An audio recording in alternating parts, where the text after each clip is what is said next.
All right, and welcome back to the show. We've got a special one for you today. We're cooking up some pork loin ribs today on a very special cooker. Stick around. You don't want to miss this one. Don't go anywhere. So these are our pork loin ribs.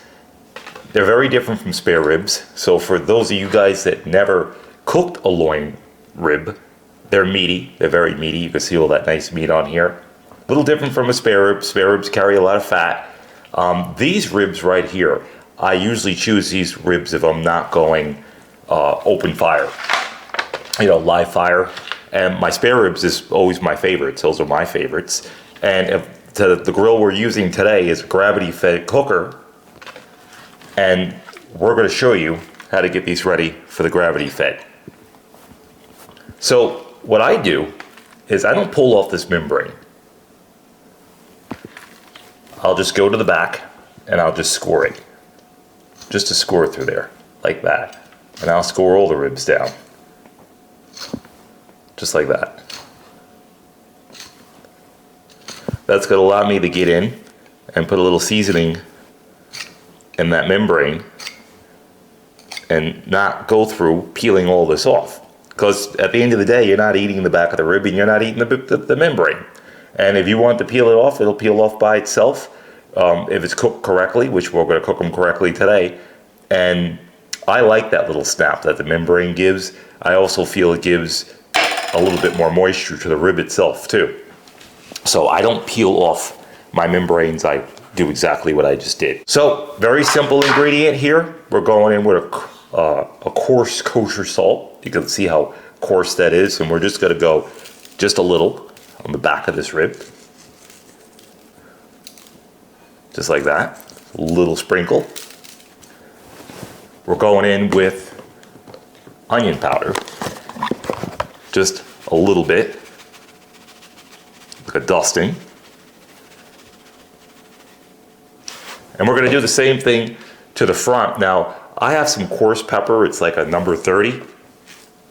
And we're not going to put the pepper onto the back of the rib because it just doesn't make any sense to pepper the back of the rib. So we're going to turn it over, do the same thing again. And you can see that salt on here, how thick it is. See it? It's nice and thick. Don't put too much because it'll just melt down into the meat. This is why I use a big kosher salt grain like this, because it's just going to melt like, basically this is pretzel salt. And it's going to melt down in there like pretzel salt. This rib is pretty thick and meaty. So, you see that? A lot of meat on this rib. So we'll go just a little bit more on that. Just judge it out. And as I get to the end of the ribs, I don't go as heavy on that. And then I follow behind with just a little of the coarse pepper on here. Just like that. Salt, pepper, a little onion powder. That's all you need on these ribs. Let the wood, the smoker, do the rest of the work for you. That's it. I'll do a little bit of rub in here. I didn't put the powder on the front, so we'll put a little powder, onion powder on there, just like that, and we're done. Finish off with cooking spray. The cooking spray is going to set the color. Front and back. That's it. That's how your loin rib is going to look. I want a little bit more pepper on that, and I love black pepper. And basically, that's it. That's the way your loin rib is going to look. Salt, pepper, onion powder. Very simple. And that's it. So we're going to get another one done. And we'll show you again here. Let's start with the back of this loin rib. This one's a little bit smaller. We're cooking 4 of them today. Let's show you here. Score, score, score.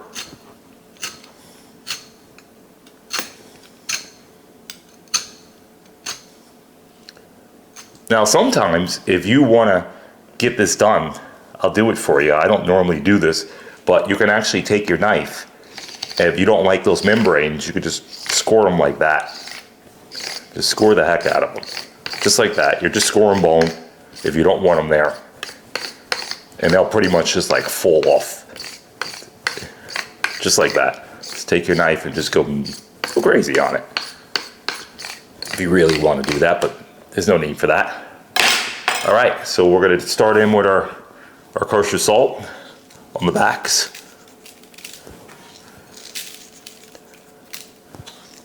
Just like that. I go a little bit heavier on the back, just to kind of get through that bone.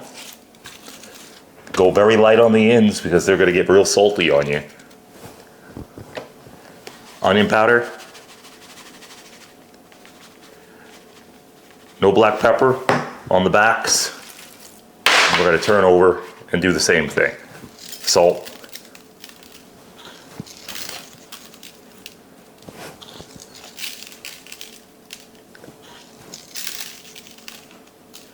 Watch the ends, don't go heavy on the ends. So that if you bit into that piece right there on the end, over here or the very end, it's a little bit thinner, it's not the same consistency as the rest of the rib, it might get salty on you. So you want everything to be even. And then, of course, come in with your black pepper on just the front, don't do the backs.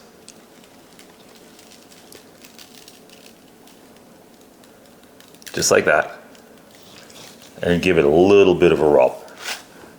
Follow with your cooking spray to set that tone, the color. Is it. Put that right off to the side, just on top of there like that. Let's get another one going on. All right, we're gonna score. Bang. This is 4 racks of ribs. I mean, I'm nailing these out quick, so you can see it doesn't take long. Score them up. This is a boning knife, by the way. They come out great using a boning knife. They're nice and sharp. So just like that. Salt the back. I don't go nuts. I like my wood to be my flavor. Now the cooker we're cooking on today, it's a gravity-fed cooker. It's a beast, it's huge.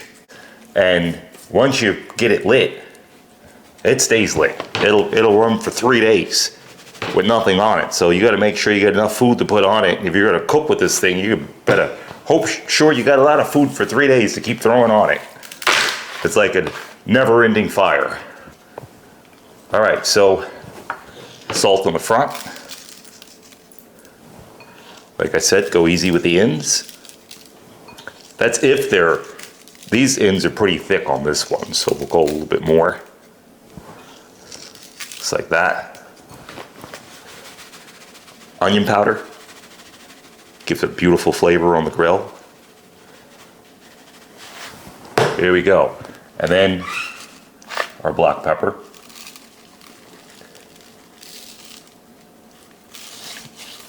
We're not using mustards, special rubs. This is the way you want barbecue. This is the southern way. This is the traditional way. And this is the only way I feel in my book that you want to season meats. That's the way my family does it. That's the way I do it. This is the way I teach other people how to do it. And that's Southern style. Barbecue. Southern style. All right, so let's get this last one done. Score it up.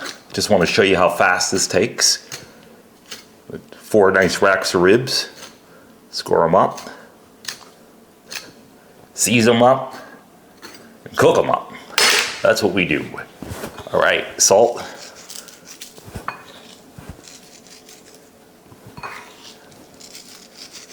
Let's give them a little rub in, just like that. Onion powder. That's it. While it's over, let's give it a spray. Flip it over, just like that. Salt. Not too much on the ends. Now this end is thin, so down here, you might want to not put so much salt. Also too, when you over salt your food like that, you dry it out. So if you don't want dry ribs, or, you know, we're not cooking over fire today, so you want to use a lot less everything. A little onion powder. And then we have a mop that I use for everything. It's in the video, in the description. That's going to be the mop sauce we're mopping these with. We'll probably mop them a couple of times during the cook, and that's it. We're going to let a 2,500 pound smoker do the rest of the work for us. That's what this beast is. The cooker it's going on. It weighs about 2,500 pounds, and it's sitting on my back patio. And believe me, it was a lot to get it there. All right, so that's it. These are our ribs. Take a look at those. And we're gonna let these, what I do is I let these sit out for a couple hours, room temperature. These ribs have been sitting out at room temperature before they go into the cooker. I'm probably gonna put these back in tonight because I'm not cooking tonight. I'm gonna do this tomorrow. And that's it. Tomorrow, we're out onto the cooker. Stick around. Don't go anywhere.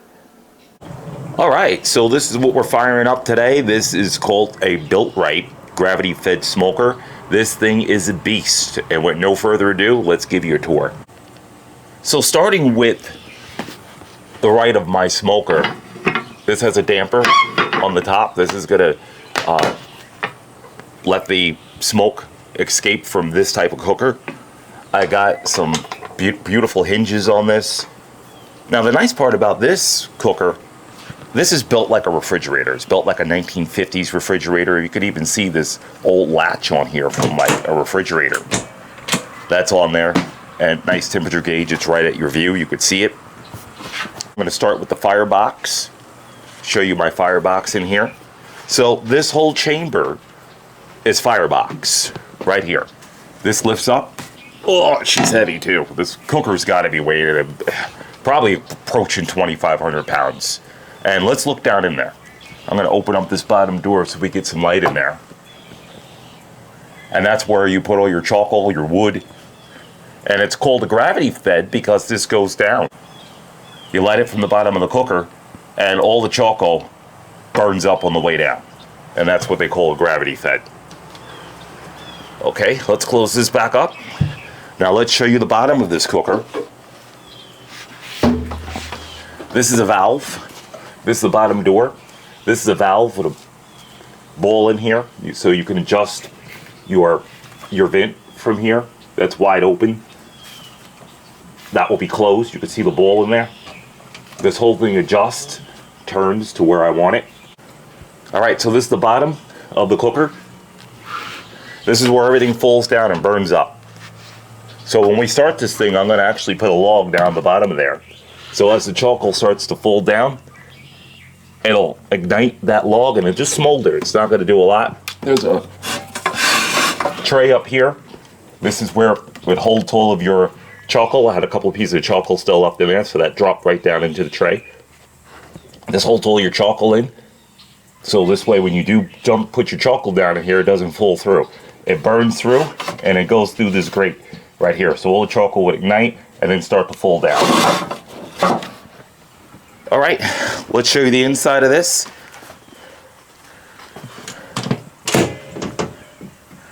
Let me just get some light in here. I got 4 shelves in here. This is insulated like a refrigerator. The bottom of this, some people hold water in it. I don't water smoke. Let me just pull these top racks out for you and break this down. Let's get in here and show you what makes this beast run. So as your food's cooking, this is a drip tray. Never cover that with aluminum foil because you're not going to get that nice sizzle as it's dripping down. I'm going to move this plate out of here. This plate is extremely heavy. I'm just going to put it up here for now. And this is the bottom of the cooker. This is where the heat comes in. Let me see if I can get a shot in here with the light. This is where the heat will come in, right from here. If you were to use water in here, there's a hole in the bottom and it drips down, and there's a big valve down the bottom, and you can open up the valve and let all your water right out of here into a bucket. So that's if you are smoking with water. I don't do that. I don't use it as a water cooker because I feel they offer no benefit. So if anything, what a cooker will do when you add water to it, so for all you guys out there, and please listen to me on this one, when you put water and mix it with smoke, the water is going to create the steam. It's going to put out your smoke.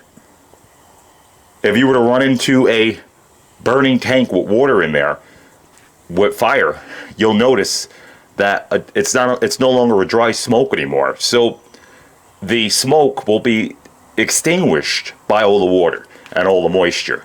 You're not going to get the right smoke, and it's just going to taste different. I feel that when you mix water and smoke, it just gives a very odd taste to me. I'm not used to that, and it almost seems like after you go to a house that's, if you ever been to a house that burned down and they spray water on the fire and you can smell that smell, that's what that reminds me of. So I wouldn't cook my food in that. It's like a wet smoke, and I just don't enjoy that. So that's just me personally. Everybody can do what they want, but I feel the water offers zero moisture in the meat. And just mop it, and that's going to offer you your moisture. And I feel the water trick doesn't do anything. And that's that. So let me put the smoker back together, and we'll get her fired up. And I could show you another trick that we have coming up. It's called a guru, and it basically auto-regulates the temperature on this cooker. It's just a little fan. It blows air into the firebox, and it just regulates the temperature and keeps this thing cruising at a steady temperature of whatever you cook it at. So that just, if you want to set it to 300 degrees, it'll hold right along. Now this cooker will burn for about 3 days. It holds a little bit better than 20 pounds of charcoal and wood, and it'll burn 3 days on you. So you better hope you get a lot of food to put on here, because once you get this thing fired up, you can't put it out unless you empty out all the coals. But you will not be able to put this cooker out. And she goes for about 3 days. And just hopefully you have a lot of friends, a lot of company over, a lot of family with good appetites, like I do. Everybody in my family, they can eat. That's for sure. They don't turn down anything but their collar. And that's Southern style. Barbecue. Southern style. Stick around. Don't go anywhere. All right, and we have ignition.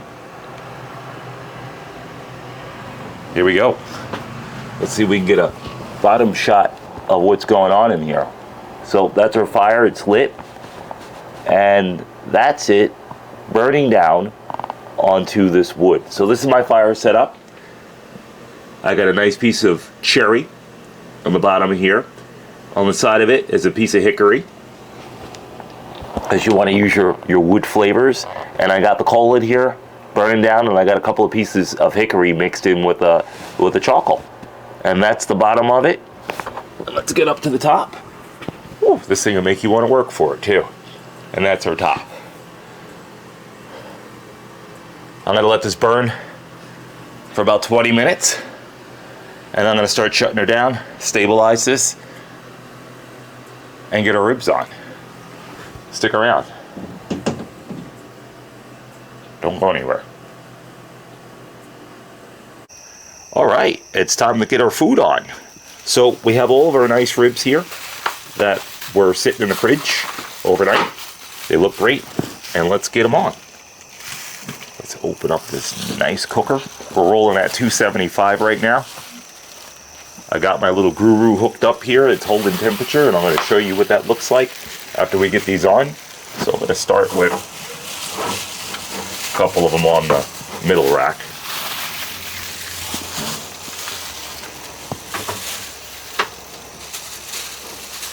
And I'm going to go with a couple of them on the bottom rack. It's not the bottom, but I try to go in the middle with them because there's actually an even heat right in the middle of the cooker. We're going to close this up, get her stabilized. We're going to come back and check this in about a half hour. It's burning a nice clear smoke. We'll check it in about a half hour. Actually, we'll check it in about an hour and we'll baste it in the first hour, but let me close this up and get it stabilized.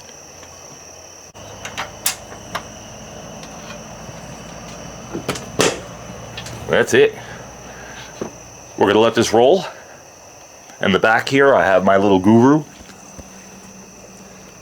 I opened up the door, I lost a little temperature on there, but it was revving at 275. Temperature came down to 214. I heard it just kick on, it turned it back on, and I'm going to explain to you what this is in just a little bit, so hang out. Stick around. Don't go anywhere.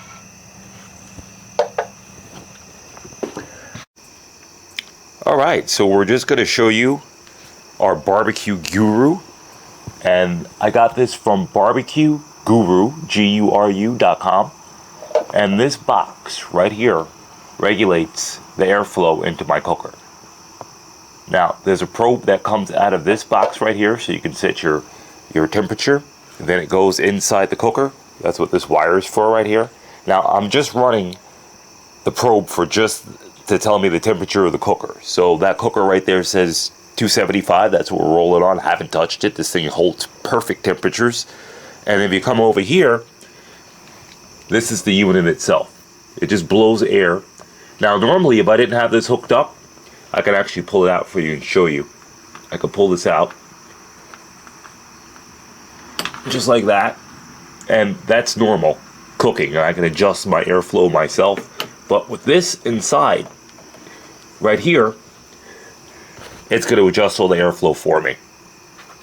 And regulate this temperature and keep it steady. So, allows me to go out. I got acres of land to cut.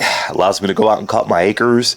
If I want to throw something on here, like a roast or brisket or anything that's going to take hours to cook, 17, 18 hours to cook, even though I don't do long, slow cooks like that. I cook hot, I cook fast. But basically, that's what this little box allows me to do here. It just blows in air. Nothing crazy. So it's just blowing air right into the firebox, and when the cook chamber gets too hot, it stops blowing the air through that little unit right there. It'll just, you can almost hear it. Listen to this.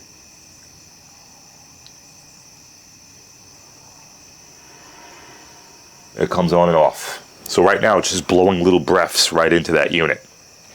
And that's it. Stick around.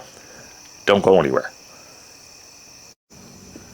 Okay, we're about 45 minutes into this cook right now, and this gigantic cooker's holding pretty solid. Now, who would own something like this? This thing weighs a lot, and it took me, myself, and you can see how tall this is because I'm 6'5", so if you've seen in the previous part of this video, it's a big boy. So it took me and 4 other guys to get this back here. I mean, this thing has to be weighing in anywhere between 2,000 and 2,500 pounds. It's a monster. It is wouldn't sit on a deck. I think it would sink your deck in. But other than that, it's a beautiful cooker. It's made for the long haul competitions. If you took this on a competition cooker on a trailer right here, you could literally fall asleep and put whatever you want on here and just go to bed on it. This thing will run for about 3 days. You might have to replenish a little bit of charcoal after maybe a day. But I've burned this thing with 24 hours already, and this thing didn't even burn a 20-pound bag of charcoal because it's so well insulated. It's a very good cooker. They don't build them like this anymore. This company happens to be out of business. Can't find them anymore. Can't find this cooker. And this is an older unit, and you're not going to find something built like this anymore. It's just not going to happen. And that's it. So we're going to check these ribs, baste them. 45 minutes we're rolling right now. We're going to baste these ribs probably in another 15 minutes. I'll show you the inside of this cooker, play it by ear, and go from there. Stick around. Don't go anywhere. Alright, so we got our mop sauce up here. It's sitting on the top of this cooker. Keep it warm. You don't want to put a cold mop sauce on your meat. It's going to cool down the meat. And let's see what we got.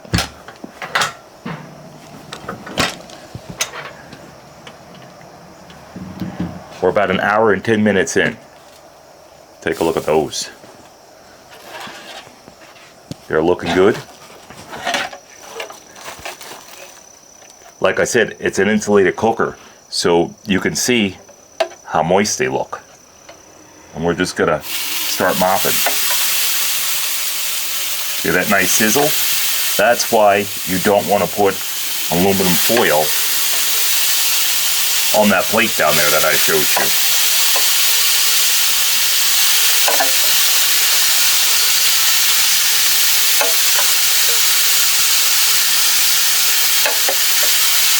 All right, get the whole backs. Not going to turn these over and mop them. I'm just going to hit the tops with a lot of this. And of course, what's dripping down, we'll get the other guys too. But we're going to hit them again.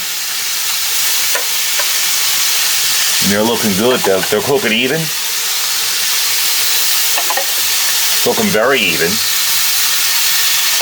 And I don't look like I have to turn them or adjust them, so I'm just going to let them roll like this. And here's that nice mop sauce with the lemon. Vinegar helps bust down this meat. It's an old southern style sauce that's been around for years. Probably 400 years old. And that's what I stick by. Old tradition, southern style.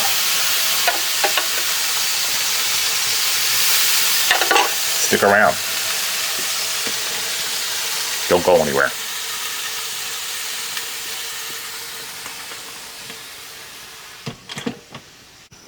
All right, so we're about 3 hours in and we're ready to baste again. I think I'm going to baste these again. Let's show you what we got. Look at those.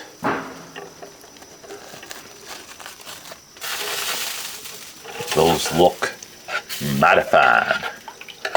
All right, I'm going to baste. This time I'm going to start with the bottoms.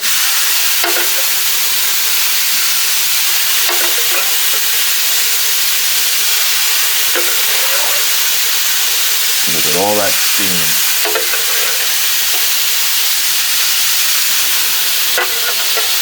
All right, we're going to move up to the top.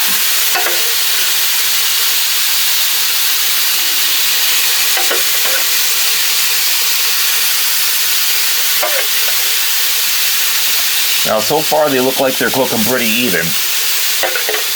I'm just going to let them roll just like this.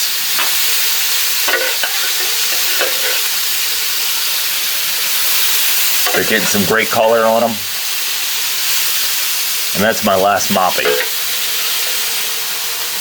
I don't think we're going to mop these anymore. I think we're just going to let them roll out just like that. That's it. So, 3 hours in, I'm not going to wrap these, and I think I'm just going to let them roll out just like this. That's about it. Let me stabilize back up. Stick around. Don't go anywhere.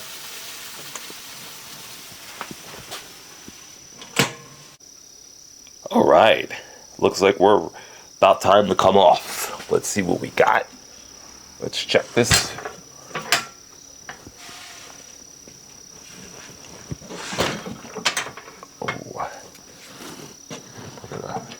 Open up and see what we're looking at. Look at those. Let's get the camera in there.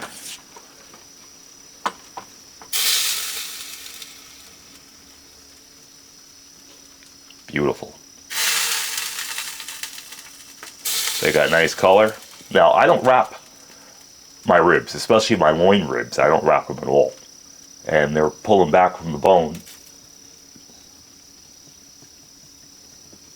And I think I'm going to let these go a little bit longer,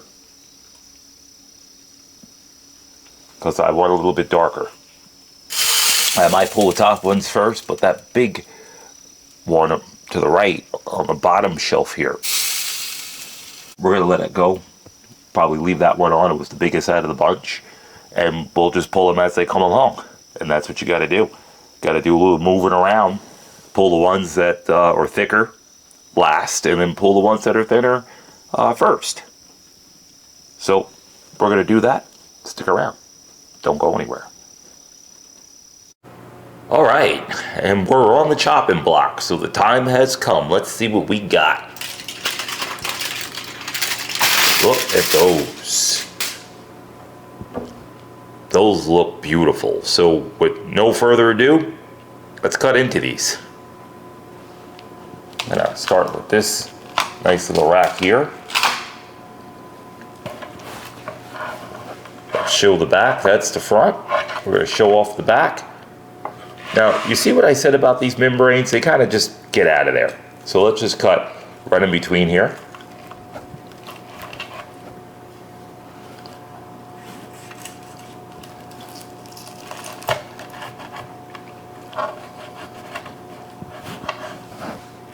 These ribs are so tender and they're nice and soft because they're loin ribs. So I'm gonna cut this one like this. See them? They just kind of fall apart on you. Let's go this way. You can see the rib, nice smoke ring.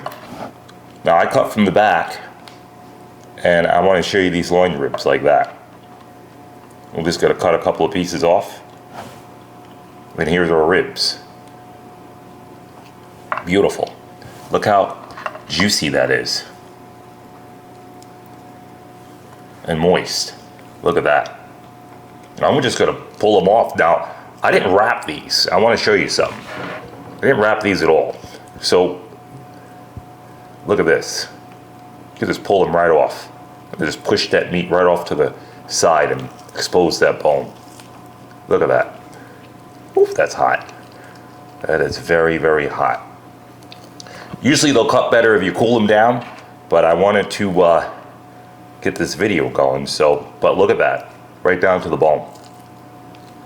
And here's the membrane that we spoke about. Look at that.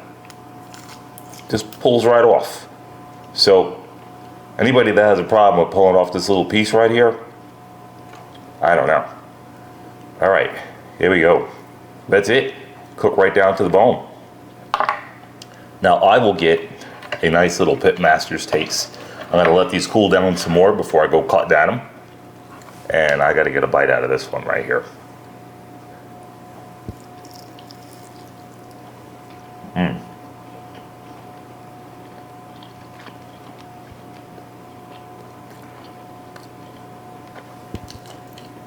Very smoky.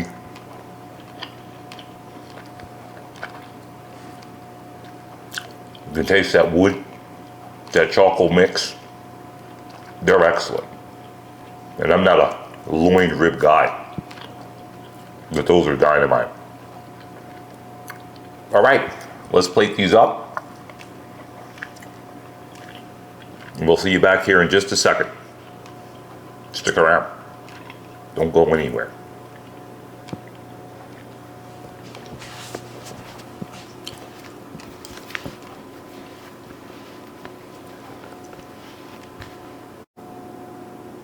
All right, and here we have it. Loin back ribs on a gravity-fed smoker.